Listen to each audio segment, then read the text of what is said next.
ഇനിയും നിങ്ങൾ ആരെയാണ് കാത്തിരിക്കുന്നത്? ഇനിയും നിങ്ങൾ ഏത് സമയത്തിന് വേണ്ടിയിട്ടാണ് കാത്തിരിക്കുന്നത്? ഇനിയും നിങ്ങൾ എന്തിനാണ് കാത്തിരിക്കുന്നത്? പഠിക്കാൻ ഇനിയും നിങ്ങളുടെ അടുത്ത് വന്നിട്ട് അടിച്ച് പഠിപ്പിക്കണോ? നിങ്ങൾ ചെറിയ കുട്ടികളാണോ? അല്ലടാ, നിങ്ങൾ വളർന്ന് വലുതായി വലിയ ആളുകളായിട്ട് മാറി. ഇനിയും നിങ്ങൾ പഠിക്കാനായിട്ട് ആരെയാണ് കാത്തിരിക്കുന്നത്? ദിവസവും പഠിക്കണേ, പഠിക്കണേ, പഠിക്കണേ, പഠിക്കണേ. 2 മാസം കഴിഞ്ഞാൽ നിങ്ങൾക്ക് അവിടെ പബ്ലിക് എക്സാം നടക്കാൻ പോവാണ്. ഇനിയുള്ള 2 മാസം ദിവസവും 3 മണിക്കൂറെങ്കിലും പഠനത്തിനായിട്ട് മാറ്റി വെച്ചിട്ടില്ലെങ്കിൽ മക്കളെ, നിങ്ങൾ കഷ്ടപ്പെടുക. പബ്ലിക് എക്സാം ടഫ് ആവാനുള്ള സാധ്യത കൂടുതലാണ്. അപ്പോൾ നിങ്ങൾ പഠിക്കാതെ കയ്യും വീശി എക്സാമിന് പോയാൽ നിങ്ങൾ ഒരിക്കലും മജീഷ്യന്മാരല്ല. പഠിക്കാത്ത എക്സാമിന് പോയിട്ട് ആ സമയത്ത് നിങ്ങൾക്ക് ആൻസേഴ്സ് നിങ്ങളുടെ തലയിലേക്ക് എത്തിക്കാൻ നിങ്ങൾ ഒരിക്കലും മാജിക്കാരല്ല. സ്ഥിരമായിട്ട് പഠിക്കണം. ഇനിയുള്ള 2 മാസം കറക്റ്റായിട്ട്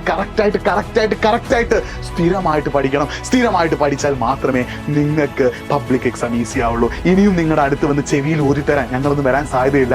ഇനിയും നിങ്ങൾ നിങ്ങളുടെ ഉള്ളിൽ തന്നെ ഒരു ബോധം ഉണ്ടാക്കിയെടുക്കുക. ഇന്ന് മുതൽ ഞാൻ പഠിക്കും, ഇന്ന് മുതൽ ഞാൻ പഠിക്കും, ഇന്ന് മുതൽ ഞാൻ പഠിക്കും. നിങ്ങൾ പഠിക്കാതെ ആ സമയം ഇങ്ങനെ വേസ്റ്റ് ചെയ്യുകയാണെങ്കിൽ, നിങ്ങൾ പഠിക്കാതെ ആ സമയം വെറുതെ കളയുകയാണെങ്കിൽ അതിനൊക്കെ നമ്മൾ ഭാവിയിൽ കണക്ക് പറയേണ്ട ഒരു ദിവസം വരും. പഠിക്കണേ, പഠിക്കണേ, പഠിക്കണേ. ഇനിയും നിങ്ങൾ വെറുതെ അനാവശ്യമായിട്ട് ഒരാളെ പോലും വെയിറ്റ് ചെയ്ത് നിങ്ങളുടെ സമയം നിങ്ങൾ നഷ്ടപ്പെടുത്തരുത്. പഠിക്കടാ, പഠിച്ചു തുടങ്ങടാ. ഈ നിമിഷം മുതൽ, ഇപ്പൊ മുതൽ പഠിച്ച് തുടങ്ങുക.